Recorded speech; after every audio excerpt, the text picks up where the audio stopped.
คิดว่าแล้วนะปีนี้หลานอยากไปเฮ็ดเวียกอยู่ประเทศไทยลุงสิว่าแนวใดลุงบ่ว่าหยังดอกเพราะว่าล้านหันใหญ่แล้วแต่ล้านต้องได้ละเอียดจะแจ้งก่อนจะตัดสินใจ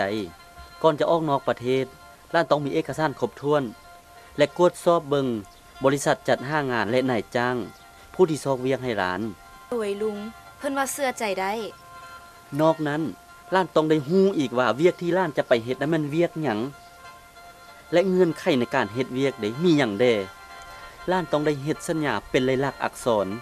กับศูนย์บริการจัดหางานและบริษัทจัดหางานและนายจ้างคักแน่ได้หลานโอ้โดยลุง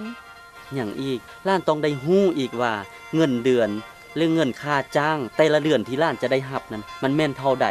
ฮู้มือพักมือเฮ็ดชั่วโมงเฮ็ดเวียกชั่วโมงพักผ่อนนอกนั้นเพิ่นยังมีนโยบายหยังแด่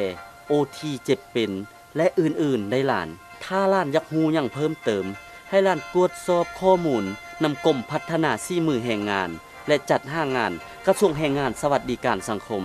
ตั้งอยู่ถนนปางคำบ้านซีสะเกษเมืองจันทบุรีนครหลวงเวียงจันทน์เบอร์โทรเพิ่นแม่น021 217 738โทรหาเพิ่นในหม่งราชการเด้อโดยลุงหลานได้ฟังลุงเว้าหลานก็ฮู้ข้อมูลหลายขึ้นขอบใจลุงหลายๆเด้อ